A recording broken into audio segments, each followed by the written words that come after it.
Hi guys, it's Kathy. I hope you're doing well. Today we're going to Giles' courtroom.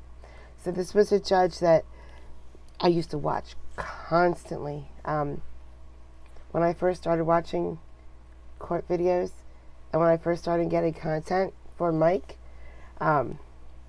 Giles was at the top of my list. And if you remember back then, they had this box in the middle of the courtroom on the floor. And we kept watching to see if anybody would move that box. Now, Giles has stopped streaming. A lot of them, Sabri, Giles, a lot of them have just stopped streaming about a year ago.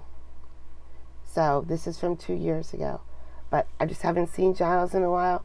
So we're going to do Giles today. And then we're going to go to Coleman. He stopped streaming too.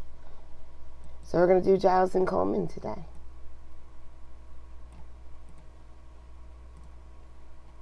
There, to see the box? That box stays there forever. It's probably still there right now.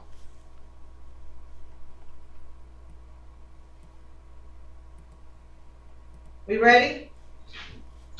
Yes, ma'am. Calling case number 235. Calling case number 2356153. The people of the state of Michigan versus Sean Luckett. Defendant is charged with count 1, assault with a dangerous weapon, felonious assault, habitual offender for notice. This matter is scheduled for examination. For the people, Philip Henderson, PA 6029. Attorney Monique Sanford, P62315 on behalf of Sean Luckett. And Mr. Luckett, can you state your full name for the record, please? Sean Duvall. Okay, everyone ready to proceed? Yes, ma'am. Yes, Your Honor. Any preliminary matters? No, Your Honor. Your Honor, just note for the record that I intend to, and we'll present it as going forward after the direct examination, but I do have to do it. I'm sorry, but please keep your voice up. Oh, I'm sorry. You said, but I do have one. Video that I do plan on introducing it to evidence. Okay. All right, will you call your first witness? The people called Albert Anton Prenny. Hi, Bill.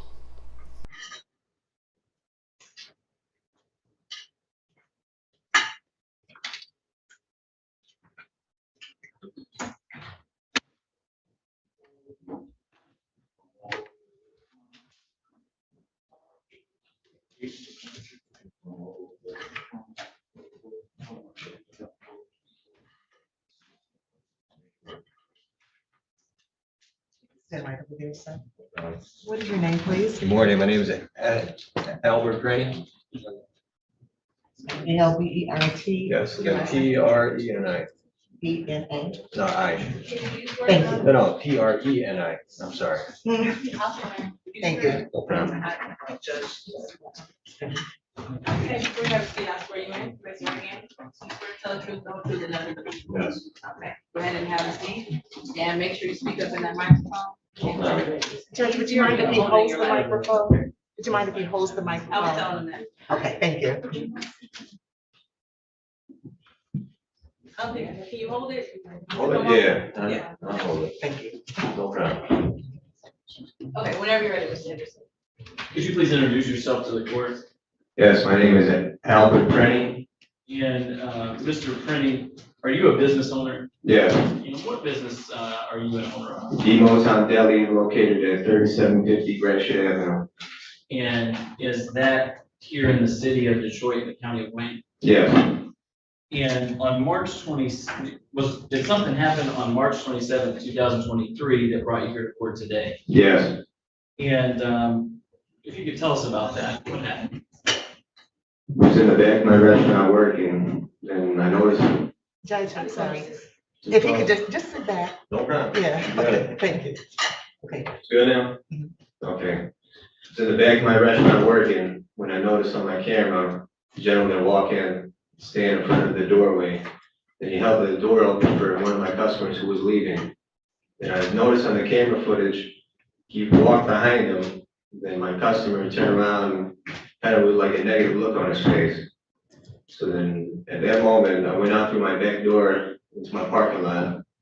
Then Saw a guy with a brown and green jacket on. I asked him, Okay, before you tell us what Yes. you asked him, when you were viewing the camera, did you see him with, any money in his hand? no, So you said that you walked out, you saw someone with a brown and green jacket. Do you see that person in the courtroom here today? yes. And if you could identify him by an article of clothing, point him out and identify him by an article of clothing. It's right over there. Got a black and white shirt on. I don't know if the record could reflect that he's identified the defendant in this case. So, when you engaged with him, what did you say? Said, sir, are you trying to buy food? And what did he say? At first, yes, and then right afterwards, he said no. Okay, and then what happened? Then I said, okay, sir, well, you're trespassing. If you're not here to buy food, then you're trespassing. And what was his response? He said, am I allowed to use vulgar language? Yes, say exactly what was said. He said, don't fucking disrespect me. Then I said, sir, you're disrespecting me by being on my property, bothering my customers. I have signs in place that say no panhandling, soliciting, or loitering. Okay, and after you told him that, what occurred? Said, don't fucking disrespect me. Don't fucking disrespect me. I'll fucking kill you, white boy. Okay, and then what did you do after he said that he would kill you? Said, sir, I got cameras everywhere. You're so good they can see the whites of your eyes and you're gonna threaten my life in my parking lot. And I pointed to a sign and said, look, the sign's right there, no panhandling, loitering, or soliciting. And after that, what did he do? At that point, one of my customers pulled their car up. They saw me and him going back and forth. Tried to defuse the situation. And did you know this customer from previous Yes, previous purchases in your stores? yes. And so you said you tried to defuse the situation. What was the defendant's response to that? The defendant isn't, Yeah, the defendant in this case, Mr. Sean Duvall Luckett, the person that you pointed out. he began to start acting erratic, throwing his hands up and down, still threatening me. I'm gonna fucking kill you. I'm gonna fucking kill you. Then at that point, I seen him turn a little bit, put his hand in his pocket. He had his phone in his left, and then he kept changing it back, left to right, left to right. Seen him put his right hand in his pocket. And I said, what are you reaching for? Then I seen him pull out something black and chrome. At first, I thought it was a gun. At that point, I came closer. Sorry. At that point, I came closer, just in case, God forbid, if it was a gun, I would have grabbed a hold of him. As soon as I saw it was just like a knife or a box cutter, I took a step back. Okay, let's Go ahead. let's ask some clarifying questions on this. So when your customer pulled up, where was Mr. Where was the defendant in this case, Mr. Luckett? Well, actually, let's back up. Withdraw that. Your store has a sidewalk in front of it, or Yes. a walkway in front of it, and then there's a street, right? Yes, Gratiot. Gratiot. So when your customer pulled up, where was the defendant standing? Defendant at first was on the sidewalk, and then he stepped onto Gratiot, and then he approached my customer's passenger side door. Okay. And when you and he were exchanging words, where were you standing? I was on the left of the defendant. Okay. Were you in the street as well? At one point, I was on the sidewalk, and then I made it onto the street. Okay. And once you said that he was switching his cell phone between hands. What hand did you see the weapon in? The right hand. And could you describe the weapon for the court? It's black with a little bit of chrome, foldable box cutter.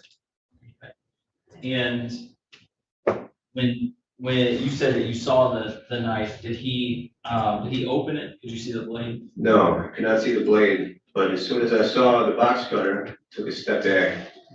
And as soon as I saw him approach me, I struck him with an open hand to throw him off balance. At that point, I proceeded to turn around and take off to the back door of my restaurant. At first, I turned around and I pointed to the defendant. Then I told my customer, look, he's got a box cutter, call the police. That moment, I took off, had my restaurant keys in my hand, unlocked my door, and went inside. My fiance and my mom were at the door already on the phone with 911.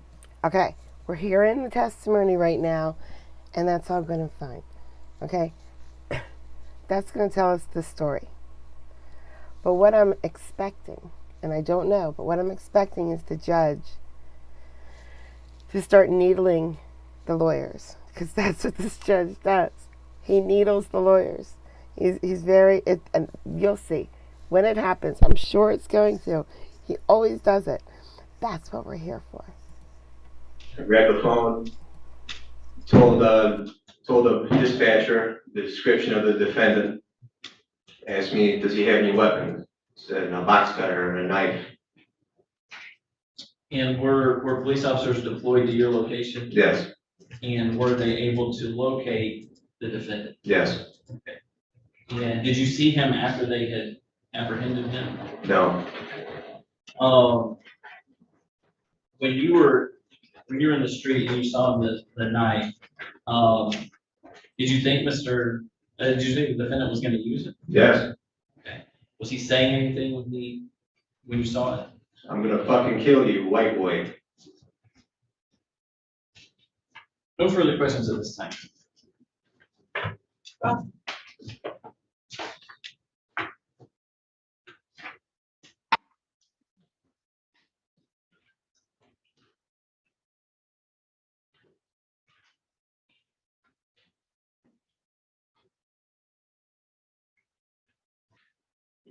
Just one moment.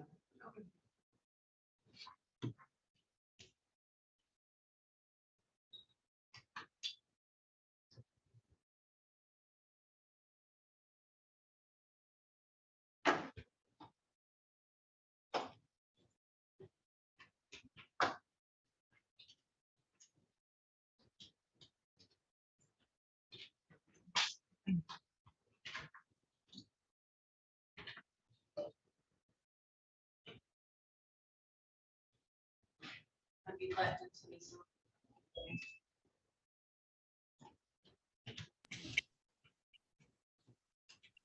This pause makes him want to needle her even more. You got to,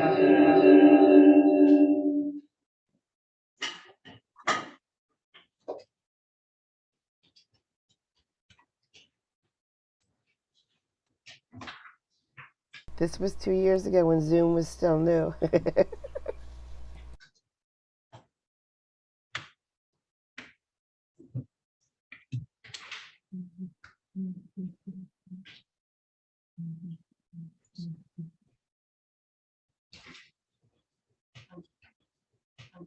okay, it should. Okay, yes, just finally. Thank you. You gotta put your device all the way low. I have it on mute. You hear me up here? You want me to put myself on mute? That, Okay, hold on. Stop sharing. Now, got better. okay. Sorry, Judge, just give me a minute. No, you're fine, take. I'm trying to.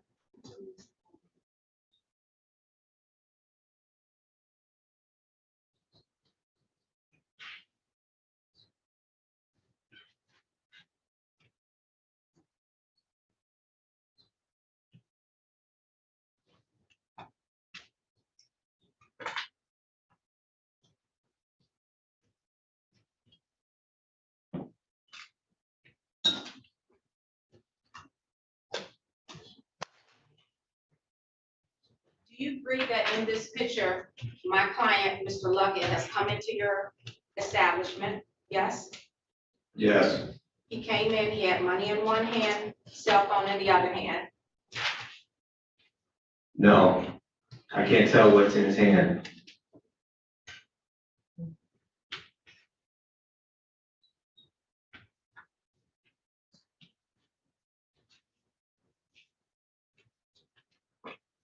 opens the door for the gentleman, you agree that?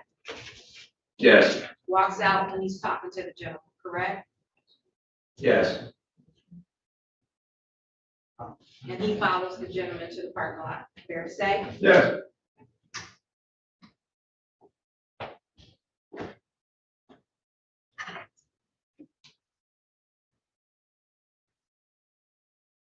Gentleman is walking to his car, my client is talking to him, correct? from this point of view of the camera footage, I can't tell. I'm sorry.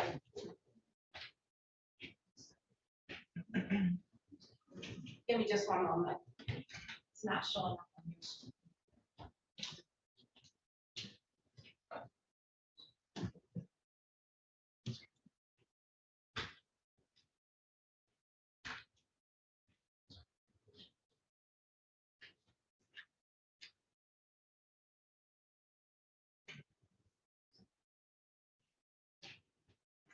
Okay, can you see that on the screen share?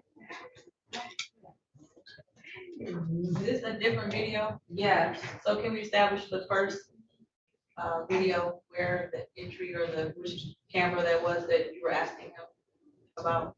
the first camera was the door entry. Can you establish that with?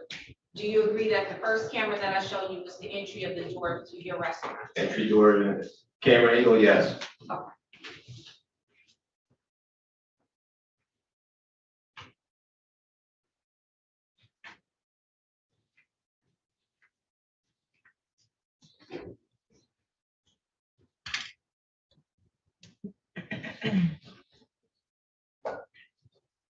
I can't wait to see the pictures.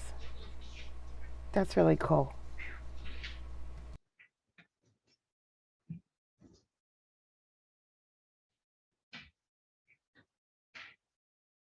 You agree that this is the video of your parking lot Yes, and the customer is walking to his car yes, and my client is continuing the conversation with the customer? yes, Do you agree that this is you now walking out to the parking lot yes, my parking lot, yes, and you are approaching my client? yes, My client has discontinued the conversation with the gentleman, the customer. yes, Customer is leaving. yes, You're exchanging words with my client. yes,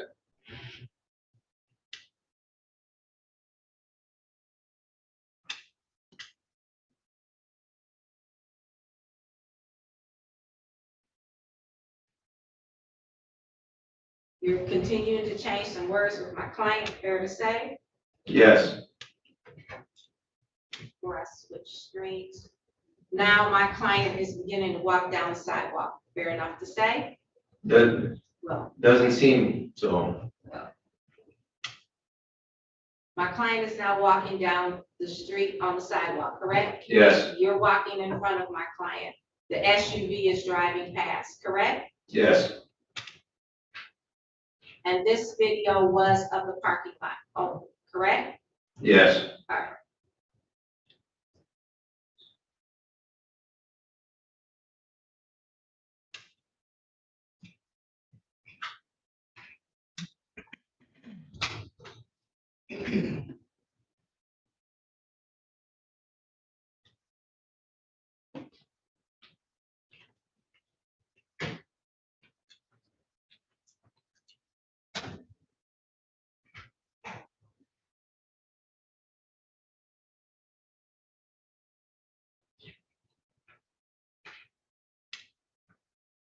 This is the front of your building, is that fair to say? yes, This would be a third. This is the third video, Your Honor.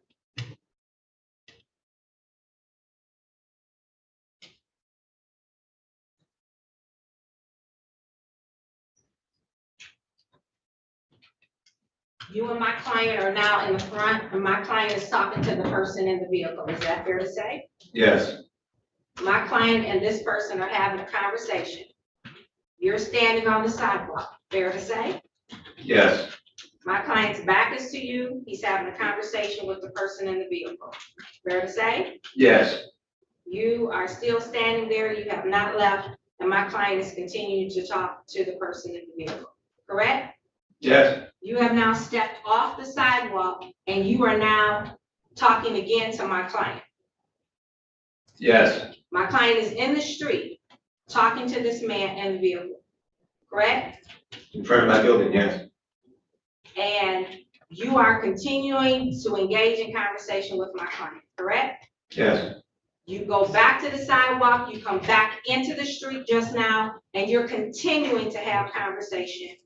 And your arm is waving and you're having conversation with both my client and the person, and now you have punched my client.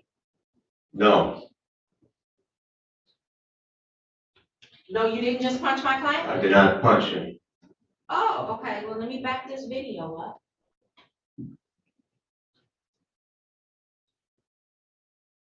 Back that thing up. I struck him with an open hand.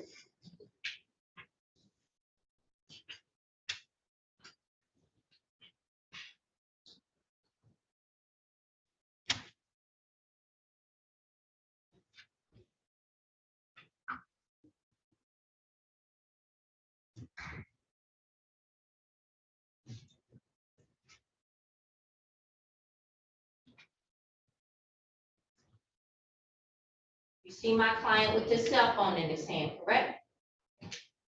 I can't tell, the video's blurred. And you just said that you struck him with the open hand. Yes, I struck him with an open hand. Would you like me, can I replay that for you one more time, Judge? It's a glare on the TV. Do you know which light? Or which switches?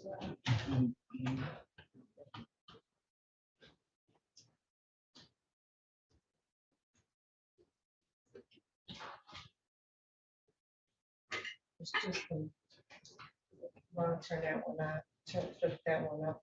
It looks like a punch. It just might just be done. It's turned on. Okay. Yeah, thank you. Just for the video. Yeah. Okay. If you could play it again.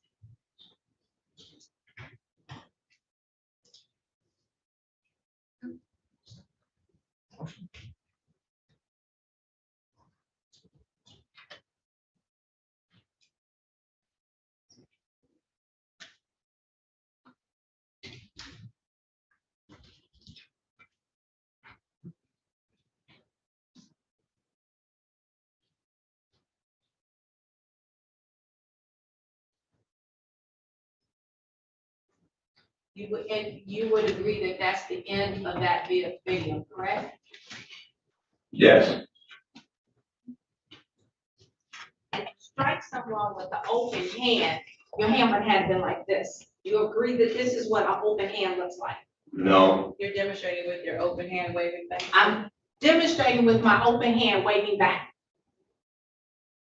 And you see my hand? yes, Hitting somebody with an open hand is to have your hand open and hit them. If you close your hand, that is no longer an open hand. This is a fist. Is that a question? Do you agree? can you please rephrase that?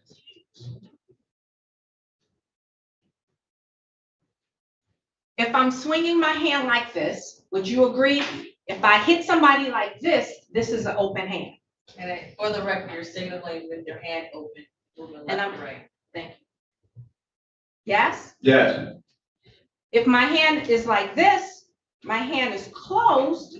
And if I move my hand from left to right, I am now hitting someone with a closed hand. yes, you would be. The video shows that your hand is closed. It does not show your hand wide open like mine. Do you agree with that? May I Demonstrate? It's a yes or Answer, no. yes or no? Can you please repeat the question? I'm sorry. The video shows your hand closed and you hitting from left to right with your hand with it closed like this. It does not show your hand open like this. Is that correct? No.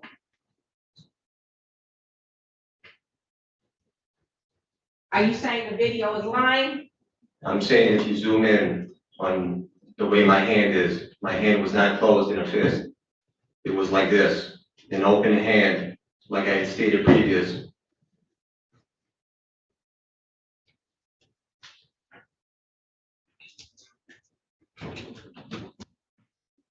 And would you agree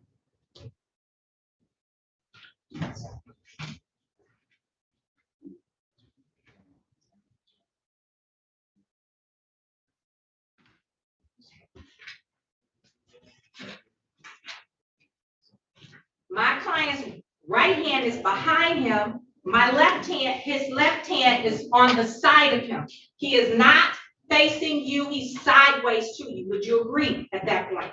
No.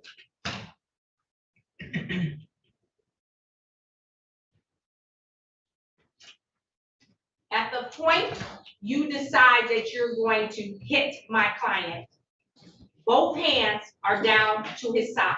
No.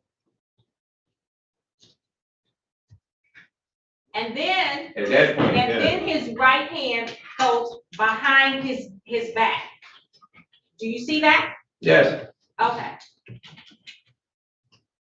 While his hand is behind his back, you swing, correct? That's Yes. okay.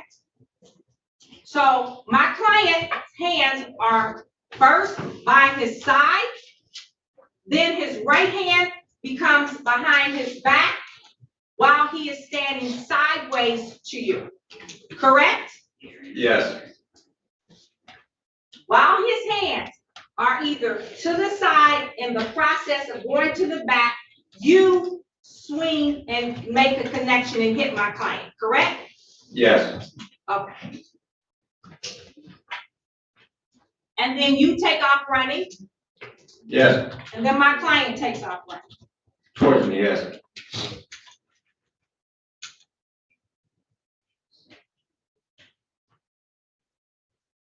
And would you agree with the fact that he does not continue to run, he just runs into a piece of the parking lot and turns around and walks away? After I had already made a fair distance away from him. Yes. He doesn't pursue is what I'm asking. He stopped pursuing me. Okay. Yes. All right.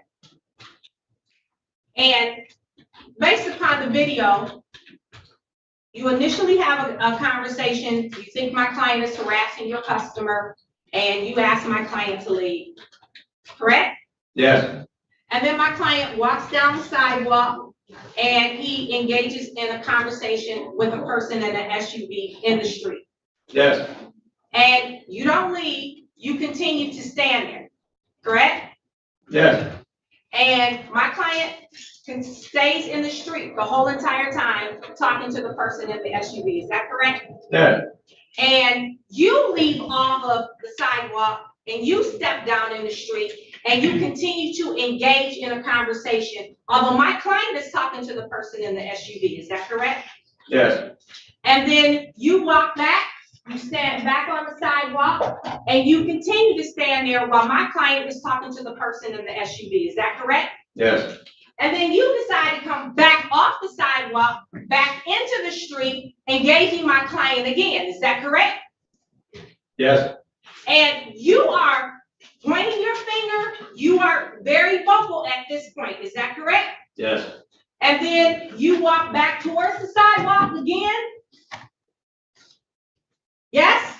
Yes. And then you turn back around again while my client is facing the SUV, talking to the person in the SUV, is that correct? Yes. You walk back up again towards my client, is that correct? Excuse me? You walk Repeat back that. up towards my client, who is at the SUV, is that correct? Yes. My client turns back around, looks at you again, correct? Yes. You all are exchanging words. My client's hands are down at his side.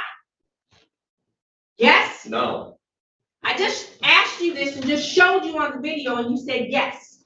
Are you Okay, Your changing? Honor, then I would object to this asked and answered. I'm now just going through the sequence, Your Honor. It was asked and answered. No problem.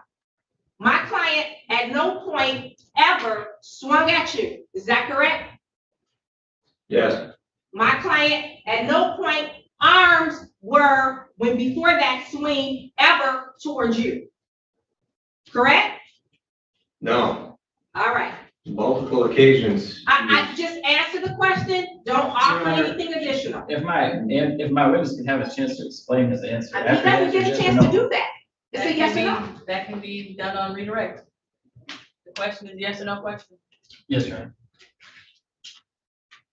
Now, you testified that at some point you felt like you saw something black and chrome, correct? Yes, And you indicated that you thought that initially you thought it was a gun, but then you began to think it was a box cutter. Is that correct? on closer inspection, it was a box cutter, yes, Okay.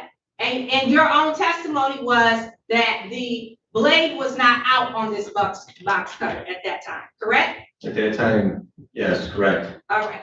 And you decided at the point that you saw that it was a box cutter, that you were gonna hit my client. Is that fair to say? yes, And at no point did you ever see that blade on that box cutter, did you? at that moment, no, Okay. And you left. You took off, you took flight. Is that fair to say? fear of my life, yeah, Fear of your life, fear of your life. You're the aggressor, but you were in fear of your life. Objection, that Your fair Honor, to it's say? argumentative that he was the aggressor. In his argument, if it's not in facts. I'll say it for argument, yeah. Move on. And then you go in the back of the store and 911 is called. Is that fair to say? yes, No further questions. Redirect. Yes, Your Honor.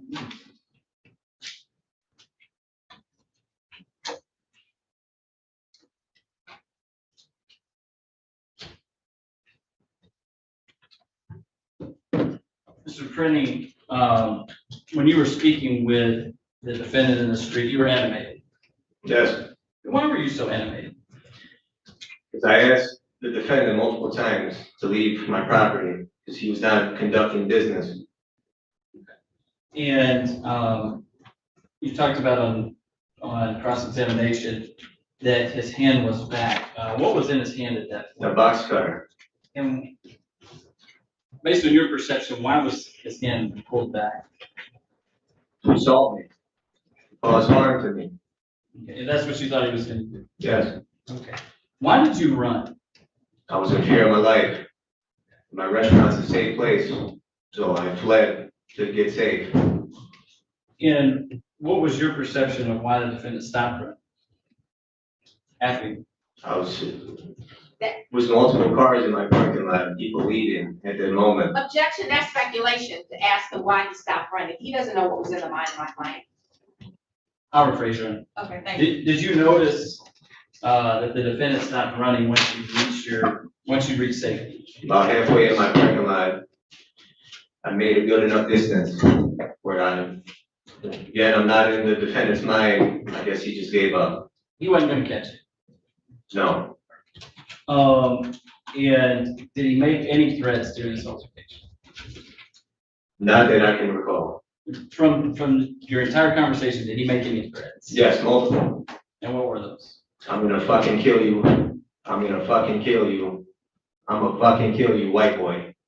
Did you believe that he would actually do that? At first, no. But when I saw the box cutter in his hand, then yes.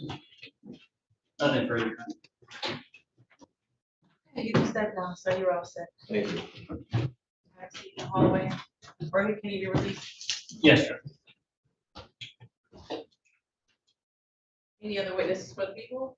No, Your Honor, at this time, stay rest. Any other defendants? No, yeah. Okay, Mr. Anderson, you can begin argument. Your Honor, the evidence proves by a probable cause standard in this case that the defendant attempted to, or he did something that would cause a reasonable person to fear that there was a threat of an immediate battery. He had a box cutter. The victim saw it while his hand was back. And that's common. You can stab somebody, get some momentum, so you can stab them. So he had a reason to believe, and a reasonable person would have believed that there was an imminent battery. And through the multiple threats that he was going to, in his words, fuck him up, he did believe that there was an intention to injure, and that there was going to be an immediate battery. He perceived that the defendant in this case did have the ability to. He saw a weapon, and he was pursued even after he struck the defendant, as he has stated, with an open hand. And the weapon, as he described it, a knife with a blade, would be a dangerous weapon. And so we believe the court. No. Okay, I'm saying no because he hit him. Of course he's going to defend himself, and that's allowed. And that's not Judge Giles. Ah, darn it. To the victim's testimony in this case, that it presents a question of fact to be decided by a jury, and the proper bust enter should have met. That's it, sir. What is clear to me is my client goes into this establishment, he has his phone, he has money in his hand, he engages a conversation with the customer, let him and that customer have a conversation. This owner, from off jump, decides this black man is gonna be a problem. He goes out, he confronts him. My client stands there. You don't see my client making any aggressive actions. He walks away from him. He walks up to an SUV. You don't see my client making any aggressive actions. This store owner continues to stand outside. My client is not on his property. He's not defending his property because he's not on his property. He left the parking lot as asked. He stands out in the street, which all day long is public. He has a right to be in the street. He engages the person in the SUV conversation. This store owner steps off the sidewalk. He goes up. He's the one waving his hand. He keeps on talking. My client turns around, speaks to him, turns back around, continues his conversation. What does the store owner do? He still will not leave and go in his store and tend to his store. He's the one that decides. He goes back up on the sidewalk. He steps back into the street. He continues to confront my client and the person that's in the SUV. My client turns back around, says a few words. You see my client's cell phone. He turns back around, continues his conversation with the person in the SUV. My client is minding his own business. Does this store owner stop? No, still not good enough. This store owner comes back out in the street, comes back up on my client, continues to have words with my client. What does my client do? Turn around, look at him, say a few words, turn back and face the SUV. Store owner walks away again, still will not leave, comes back and fronts my client again. My client is standing sideways. If you believe his story, both of my client's hands are down to his side. Store owner says, well, I thought it was a gun, but upon further inspection, it was a box cutter. On his own admission, he saw no blade. There was no blade pulled out. On his own admission, my client never waved that box cutter. He didn't point it at him. He did nothing aggressively towards him. My client is in fear of his life. What does this store owner do? You see clear as day. He hauls up and punches the mess out of my client. My client falls back, his hands fly up in the air, they come back down, he runs for a brief second, and he turns around and leaves. How was this man in reasonable fear? If he was in reasonable fear, he should have been in his store. He could have been in his store. He had plenty opportunities to leave this man alone. The store owner refused to leave my client alone. He refused to go back in that store. He refused to, if he was scared, go to safety. His go to safety was to punch my client. He's the aggressor. There was no reasonable fear. He did not even see a blade. Ever did he see a blade. There is no probable cause to establish that my client committed a felonious assault, and I'd ask this matter be dismissed. This is a miscarriage of justice that he was even ever charged.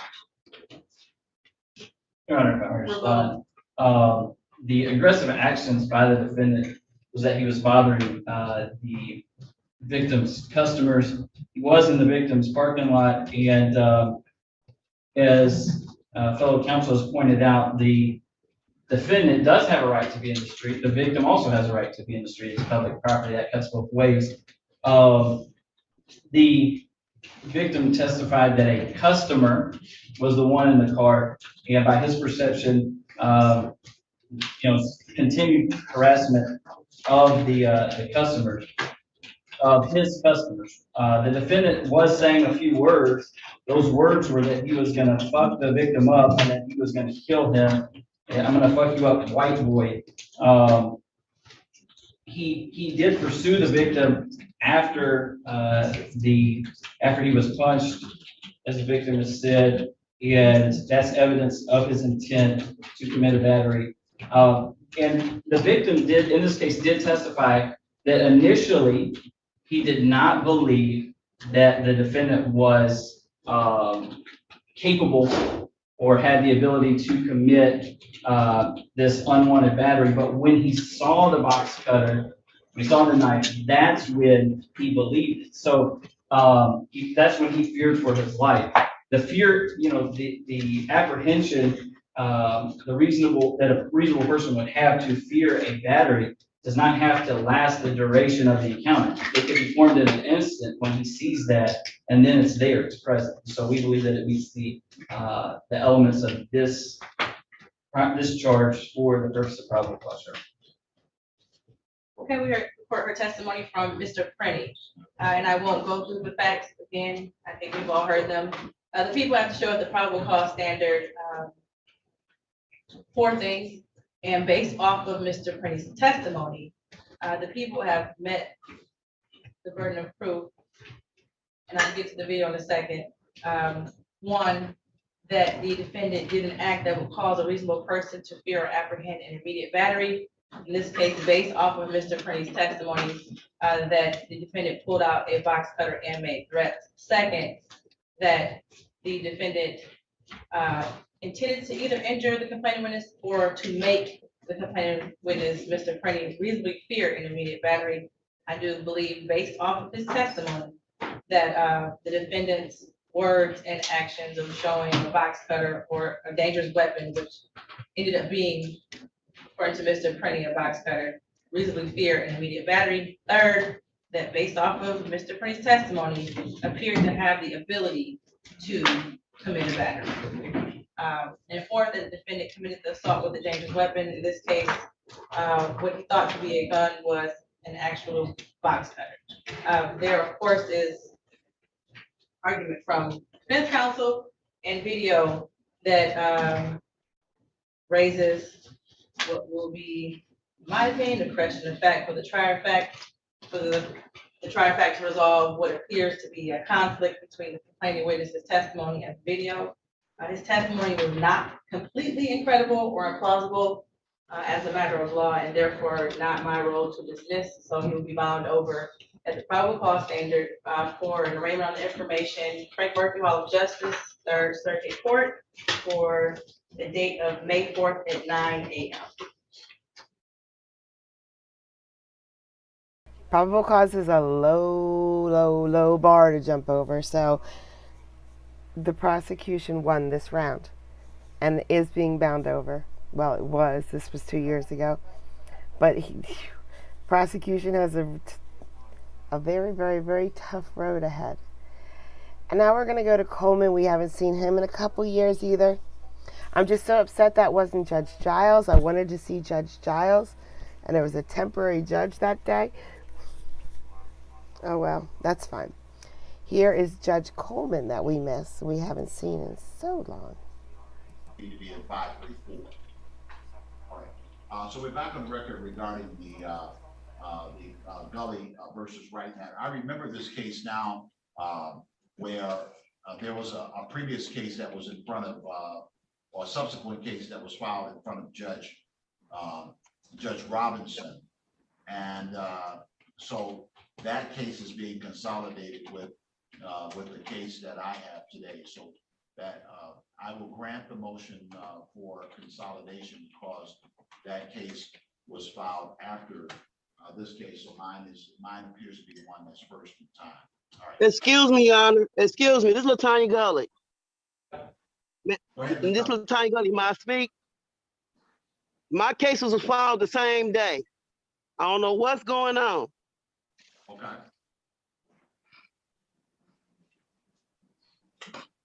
I'm taking a It's look at supposed to went to the Judge Judy court, and they sent it to your court.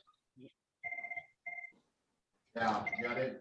So I'm suing Ellen Wright and Clement Wright and this lawyer and her law firm. All right, ma'am. I sent you an email. What I have is, I do have the 2 lawsuits that have been filed. In both of those lawsuits, the defendants are Clement Wright and Ellen Wright. If you wish to sue someone else, you'd have to file something in addition to what I have now, because both of these cases are against the respective defendants that I mentioned, as Clement Wright and Ellen Wright. So if you're going to sue somebody else, there's something else that you have to do, because the attorney is not included in either one of these. That may be your desire. I already did that, sir. I had to amend it. I paid to have amended. Judge Robinson is aware of it. He told her that he approved the amendment. In other words, it's to proceed. She's aware of that. She claims she didn't get nothing in mail. I did. Judge Robinson have his with the copies I sent out. This case has been going on since August of 2022. She don't want Ellen Wright to be involved because she thinks she's Ellen Wright. She's having sex with Clement Wright. She questioned me about my sex life with Clement Wright.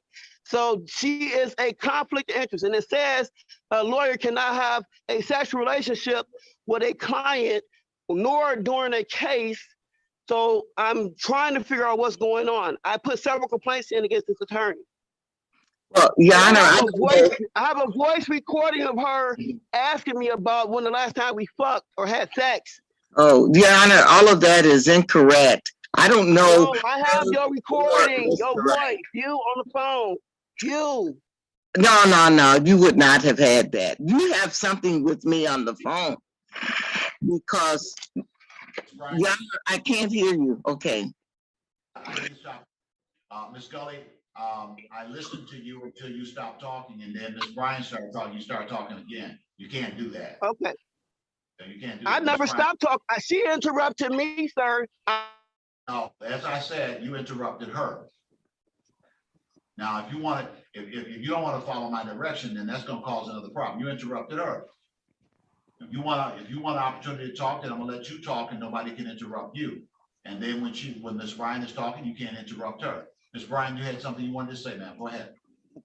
What I had indicated to you earlier, Your Honor, I don't know what her motion to amend says, because when Judge Robinson asked her to send me a copy, she said she didn't have one.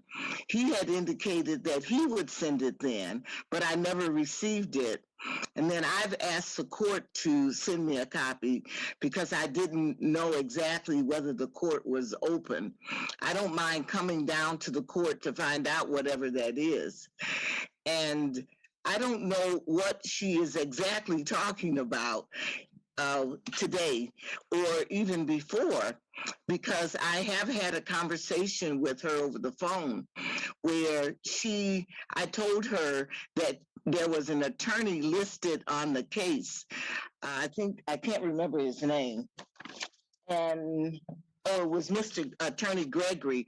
He was listed on the case, but it turns out he didn't file a proper pleading to be entered. And I think you indicated that.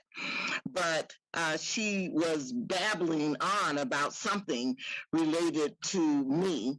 And I said, I don't know what you're talking about. And I told her that I would not be able to talk with her because there's an attorney listed on the case. So all this other things that she's bringing up.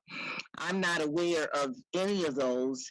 And of course, whatever she just last said about me and Mr. Clemens, I don't know Mr. Clemens. So I don't know what she's talking about, but I'd be glad to respond in a proper pleading. Let me ask you this, Ms.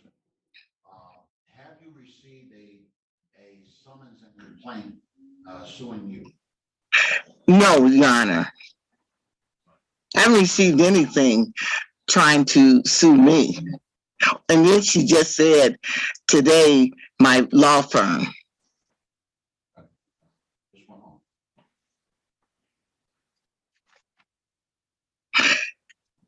On the register of actions in the other case, it does mention something related to amendment. You know it do. Oh, And Judge, I don't think that I've given Ms. Gully the opportunity, the right to speak just yet. But if you speak up again, ma'am, then I'm gonna completely cut you off where you won't be able to say anything. So I think that it makes sense that when one person is talking, that until that person is completed, and until I come back to you and give you an opportunity to talk, that you have to shut up. That's what you have to do. And if you don't do that, then you're not gonna get a chance to talk. I think that's pretty simple. Can you repeat that? Can you repeat that for the record?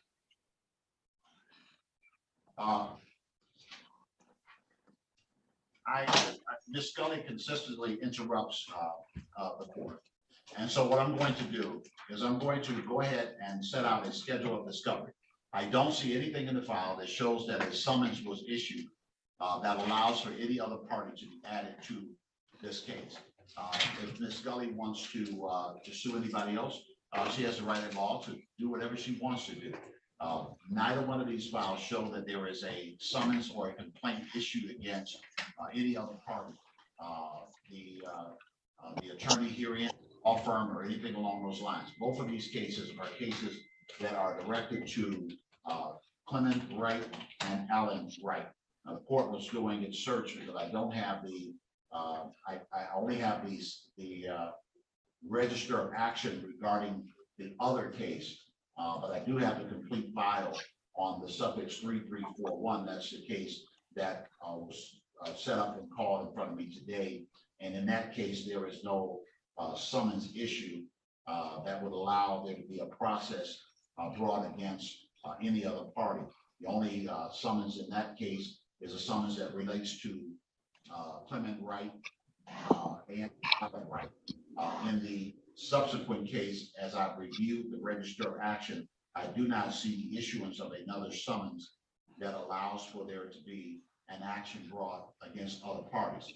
If the defendant wishes, strike that, if the plaintiff wishes to do that, there is a way at law to proceed in that regard. But procedurally, there is not another party that is a part of this at this time.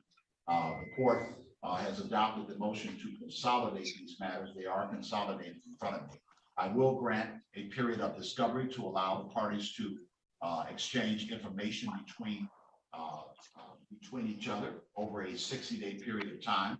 I will set the new date for hearing in this matter on March 13, 2022. During the next 60 days, the parties will have opportunity to exchange information if they choose to do so. And the parties must respond to such information pursuant to the court rules in such cases. I will be issuing a scheduling order. That order will be sent in the mail today, and the parties should receive it before the week is out. And that will be the schedule for this case. Again, the due date is March the 13th, and that's going to be at 9:30 a.m. March 13, 9:30 a.m.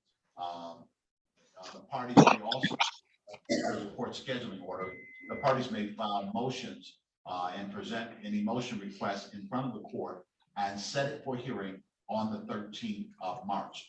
That's going to be a pretrial date, but if you have a motion you wish to bring, a petition you wish to file, you can file it and have it heard on that date.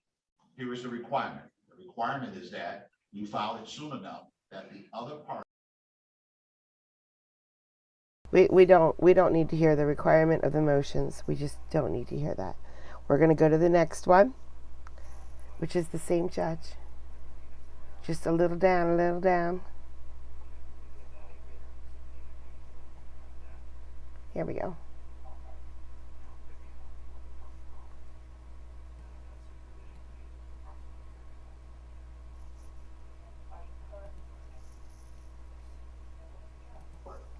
So on and so forth.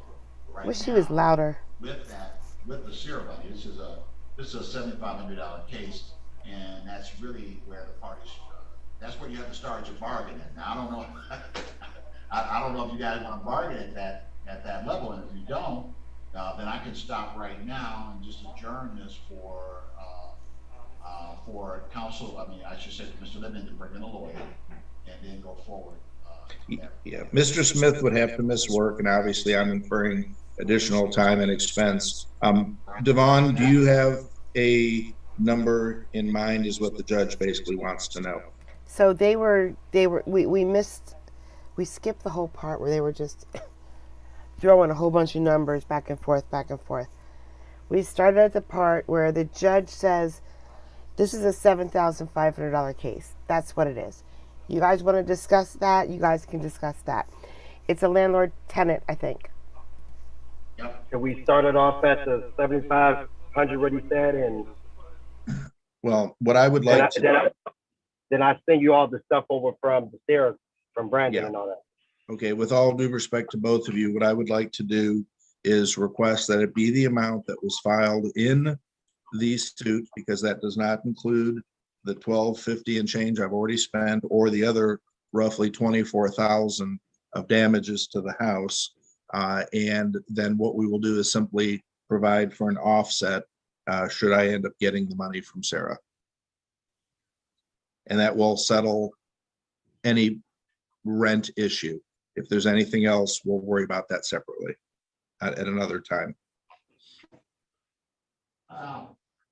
Look, if you got to resolve, here's the rub here is that you gotta seemingly a big balloon floating that the parties don't really feel. The way that you resolve this case, and now I'll drill in on it. I don't think that you were able to resolve it. But this is the way you resolve this case. If there's an acknowledgement that $5,300 was paid by Sarah, that brings down the number to $7,500 in this case. There is a dispute. There is some dispute there in that regard. It sounds like to me that what this case settles for, with the numbers that are in front of me, this case settles somewhere between $5,000 and $7,000. Oh, Your Honor, it was also NAS 75 also that was sent to Detroit. Yeah, that's not, Devon, that's already been taken off of your balance. And Your Honor, I'm. Hold on a second. Yes, sir. Mr. Smith, something about 975. Were you talking about 975 or 9,000? $975. It was two checks. Oh, all right. So I knew there was other disputes. Here's my point. What I'm saying to you guys, if you can agree on resolving this case today based upon what was filed before this court and based upon the new information that's coming before this court, the way that this type of case settles, it settles between $5,000 and $7,000. Your dispute is somewhere in that range of $5,000 to $7,000 for purposes of settling this case. And if that's not the pace that you're on, then you're never going to be able to settle it, because you're still going to talk about stuff that's not included right now. If you talk about stuff that's not included, you'll never be able to settle this case. No, sir. No, that would be a separate matter. My only concern is Sarah typically notifies me whenever a case is approved. And when I looked into this matter in June and October, they told me that the case was not able to be found. So I'm not really sure exactly what that means. So that was the reason, sir, why I was asking if we could do the approximately 12 with the condition that if I end up, getting the 5,300 or the proof of that, then that would be credited toward the balance. Well, the problem, I guess, with that is that you already have evidence that they paid that money. No, I have no evidence at all, and I've not received any emails The only thing I've received, and I actually talked to Marshall Brooks, who's was the head of Sarah in East Lansing, and they weren't able to pull up any record under the Sarah Recert 2 number that I provided them. So at this point, I'm just taking it on good faith that Mr.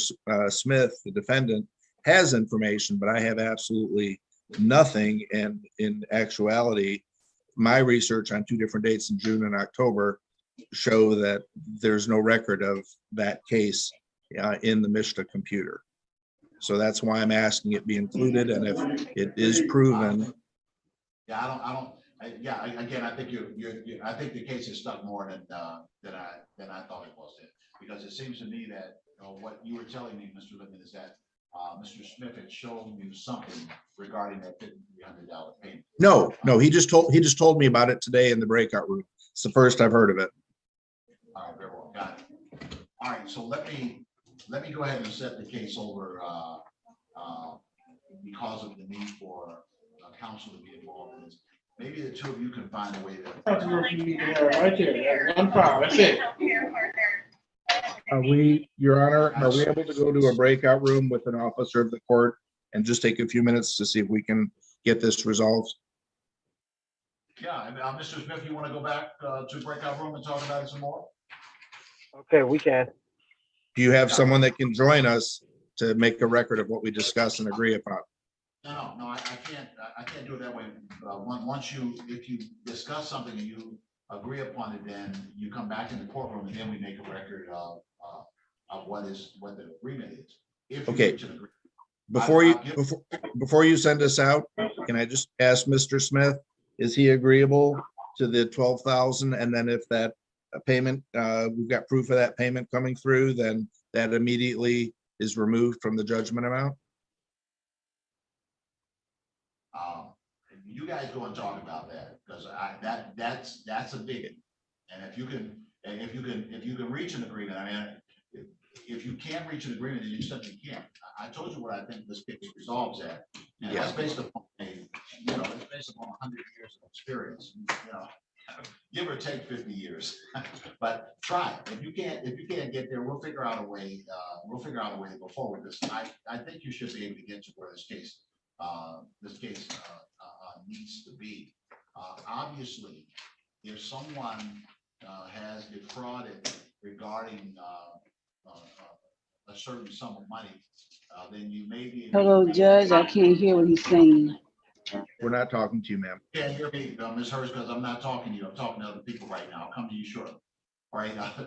Then there's a way to assert fraud claim to bring those kind of things back in, etc. All right. So let me send you to try and talk about. Maybe it makes sense to you to do something different than what makes sense to the court. And if that's the case, then that's where autonomy comes in.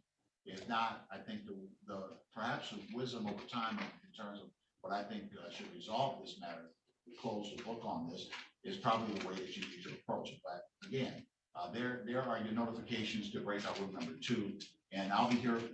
I'll be here when you return. I know you're trying to get there. Okay, so if we basically agree on amount, then we'll come back to the room and the court will help us with drafting the document. We'll figure out the process from there. Okay, thank you, sir. An agreement has to be, the court always has to be able to weigh in and say that the agreement is. That's why you have me weighing in on this side. Okay, I'll go to the breakout room. Thank you. For me to approve the settlement. All right. Ms. Hurst, can you hear me now? Ms. Hurst, can you hear me now? She has so much noise in her background, Judge. How could she hear you?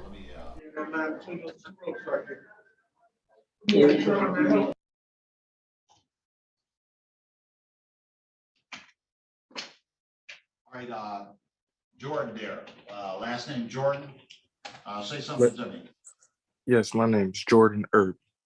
All right, thank you, Mr. Irby. I called this case earlier a couple of times up until about 10:30, and you were not here. I suspect that you got tied up in another courtroom. Is that what happened?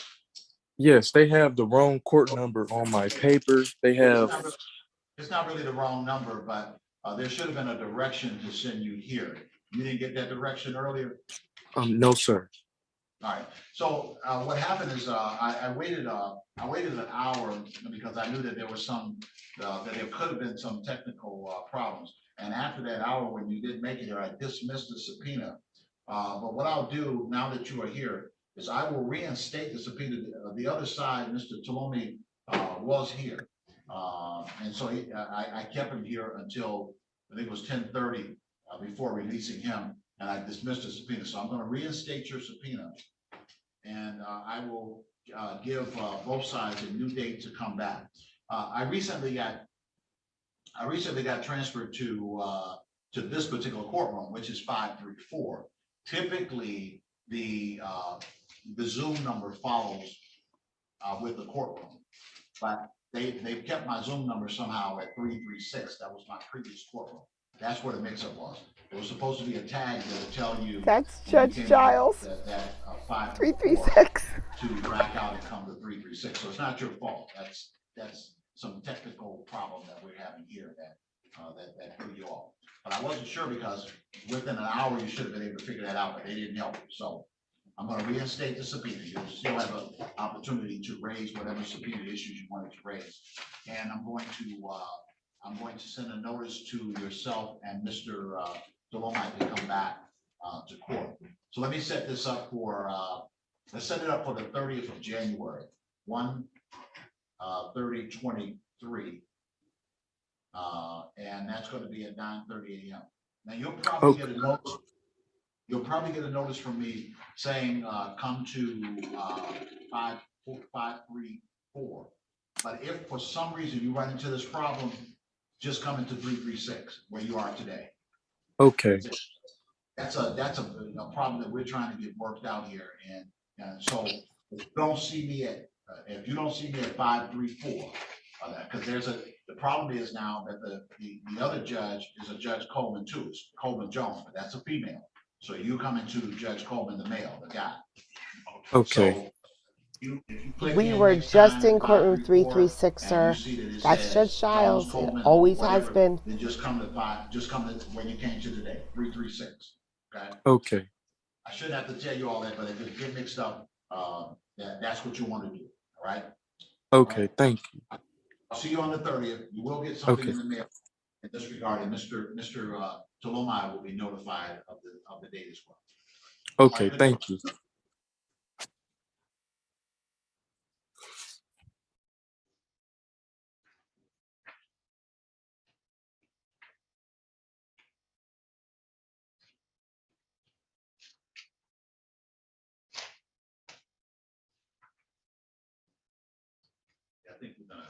I think we're gonna have to do 6.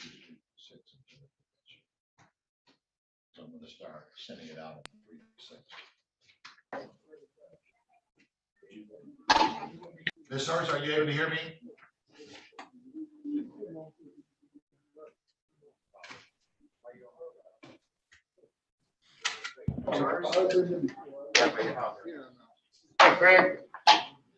I can't hear you. I'm just speaking. Calling.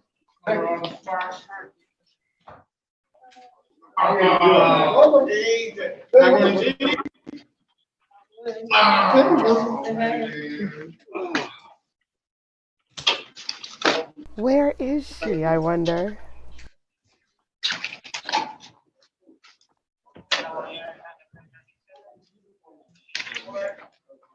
Ms. Hers?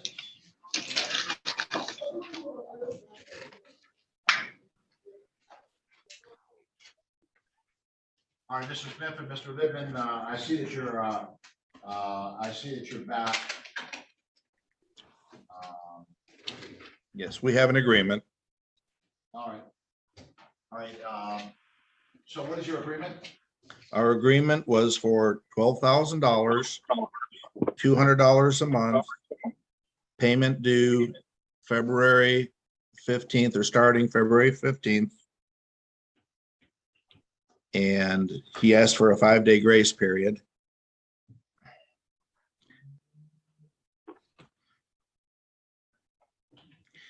And that once I have received confirmation that a check was issued for approximately $5,300, I agree to give him credit toward that amount toward the balance.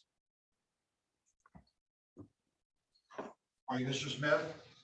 I know you've gone back and forth on this issue today. Are you agreeable to the terms that have been set forth on the record by Mr. Littman regarding trying to resolve this matter?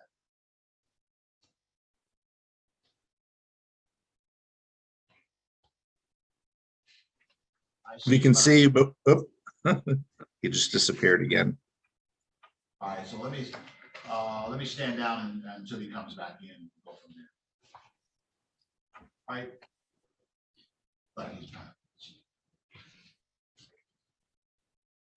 By the way, Your Honor, I've been before several judges in the 36th, and I have to appreciate your patience and your courtesy. It's not always demonstrated by your peers. Brown noser. 30 years helps with that. Well, actually, I find that sometimes we give people a little bit of time to kind of think about stuff. They tend to find a way forward. And, so But you're thank you, sir. I appreciate it. Mr. Smith, I see that you're back, sir. You heard the term set forth on the record by Mr. Littman. I lost connection. I had to log back on. Oh, not a problem. Did you hear the terms that were set on the record by Mr.? I didn't hear anything. Okay. All right. So he says that the two of you. He says that the two of you have come to an agreement regarding an amount of $12,000 to resolve the claims between the parties. That the agreement is that a payment of $200 would be made per month commencing on the 15th of February with a 5-day grace period. Said amount to be paid until the judgment is paid in full. There's a further agreement that upon presentment of proof that $5,300 was paid by Sarah regarding this particular piece of property, that the judgment amount agreed upon will be reduced by the amount of the Sarah check, and the payments would continue for the balance. Is that the agreement? Is that agreement acceptable to you, sir? Yes, that's the consent judgment. Yes, that would be a consent judgment. And you know that. Eileen, thank you so much. Thank you. Did we get Bobby? Venus, thank you. A judgment being against you, and that that could impact things that you do by way of credit, et cetera, because there's a money judgment against you. Understand that? Yes, sir. And you're yet prepared to go forward with this agreement. Is that correct? We're going for it. All right. All right. Well, it seems like the parties have reached an agreement, and you do have some information that you'll be able to confirm. Cheeks and cherries. You got a membership. Can you repeat your question? You do have some process by which you can confirm that the agreement that you straight at, whereby you can confirm the $5,300. Is that correct? Yeah, $200. I didn't hear you there. What did you say? You said, am I agreeing to $200? No. Yeah. No, I was asking you about the $5,300. You're confident that you have some Yes. information. Yes. Establish that, correct? Yes. All right. All right. Very well. All right. Well, it does sound like the parties have reached an agreement, and the terms of which seem to be reasonable.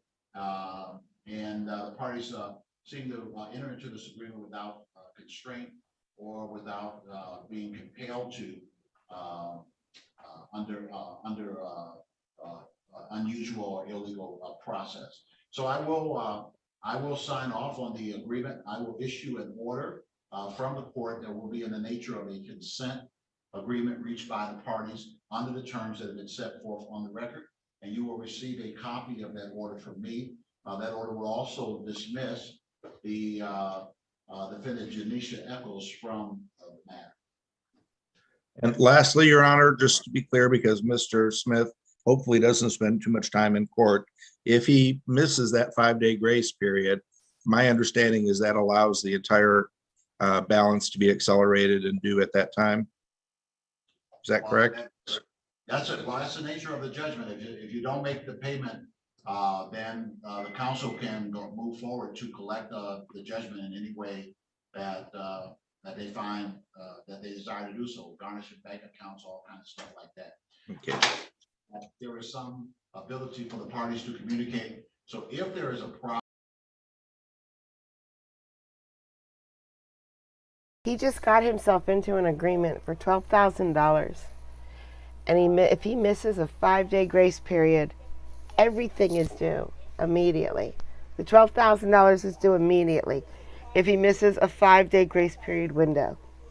Yo, he's just really just didn't do a smart thing there.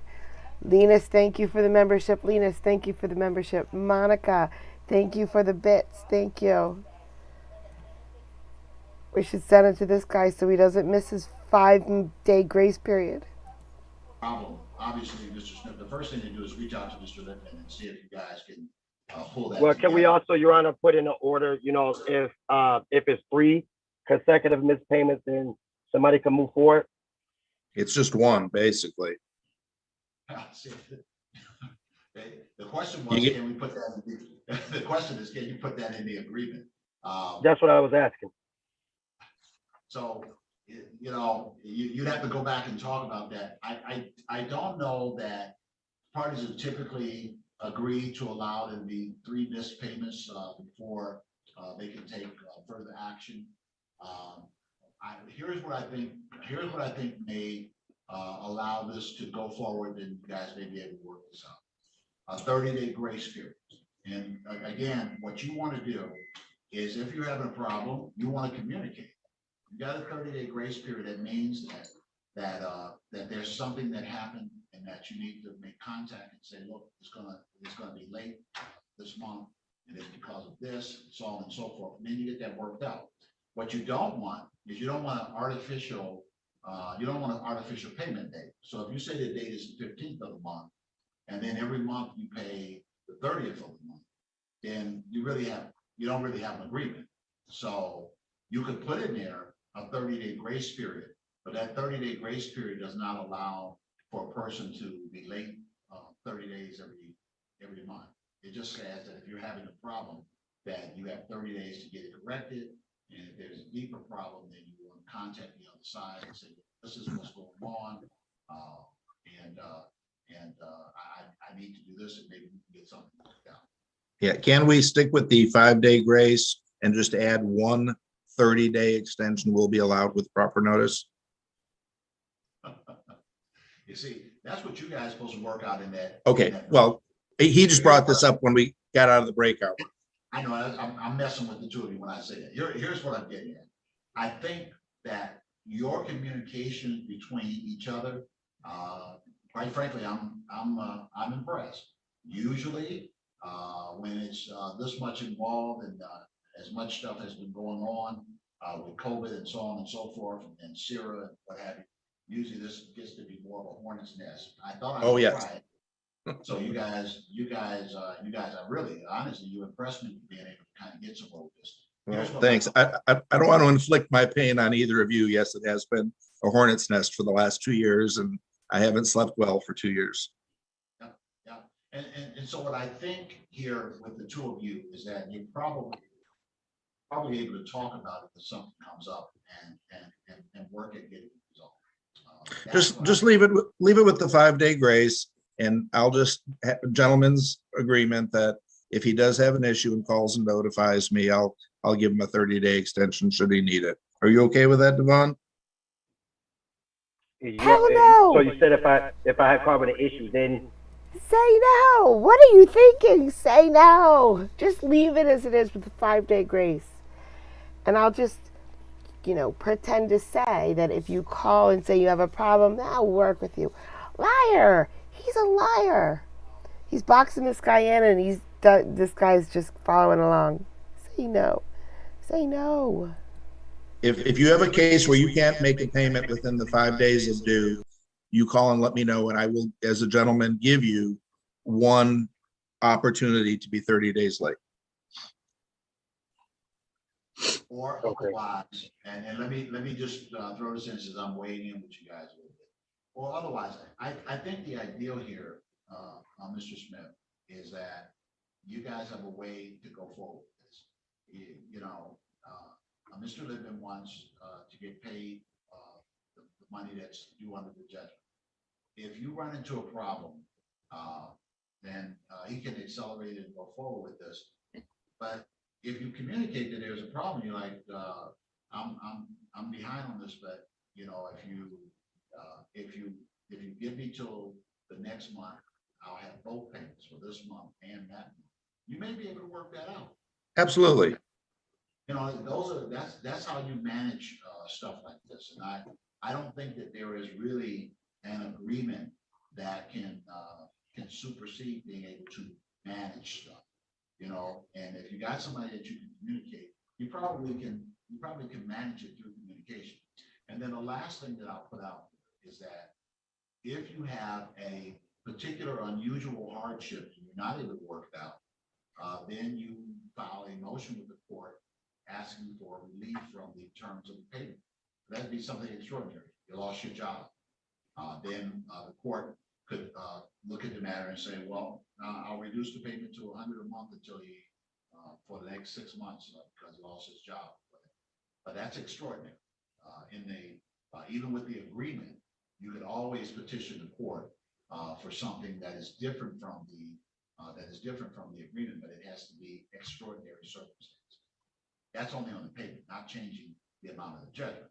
But on the payment part of the agreement, you could file something with the court expressing extraordinary circumstances. But the first thing that you do is you talk to Mr. Lippman. You say, this is what's going on. This is how I'm going to resolve it. And then you guys try to work that out. That makes sense to you, Mr. Smith? Mm-hmm. That's the first time I heard, Yes, yep. All right. So I'm going to go ahead and make sure I get the agreement out to you with the 5-day grace period.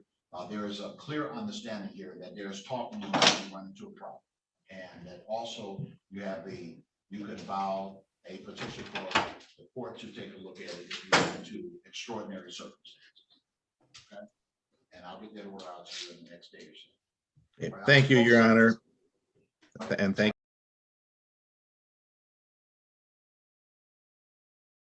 I don't know why you're thanking anybody, sir.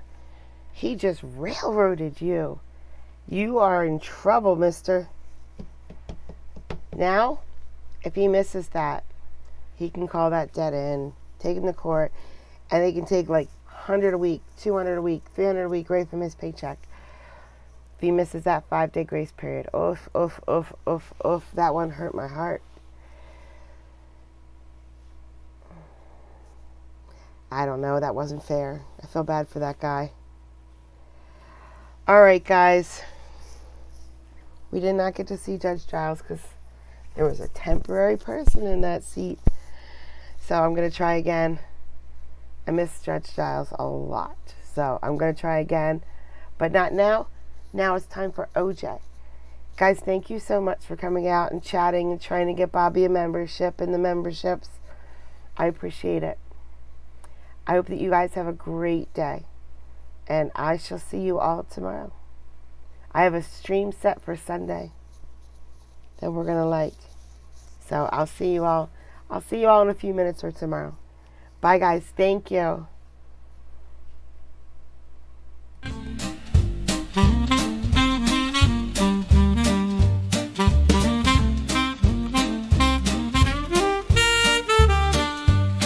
Well, I thought I'd write a happy song.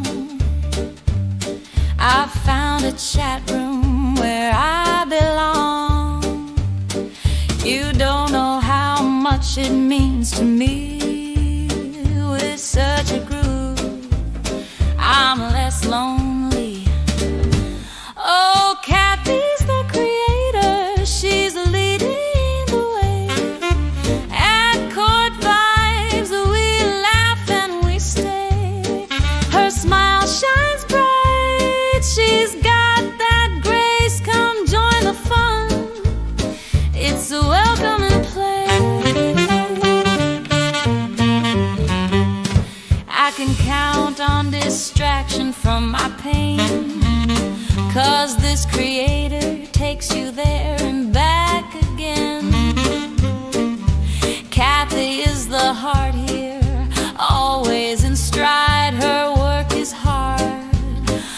her joy she can't hide. Oh, Kathy's the creator, she's leading the way. At court vibes, we laugh and we stay.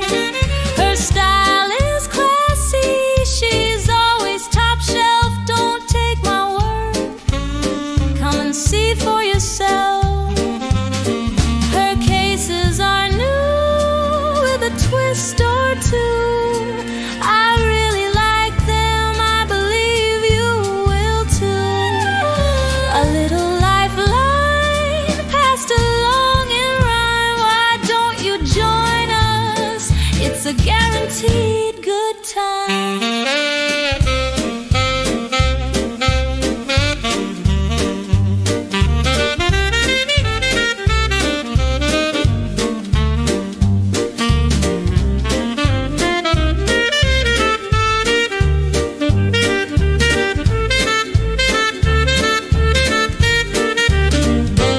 Oh, Kathy's the creator, she's leading the way. At court vibes, we laugh and we stay. Her smile shines bright, she's got that grace. Come join the fun, it's a welcoming place. And so in conclusion, I'll wrap up this song. I hope I didn't miss anything that would be wrong. Hope I see you around. Don't stay on the shelf, join in the laughter. Come and see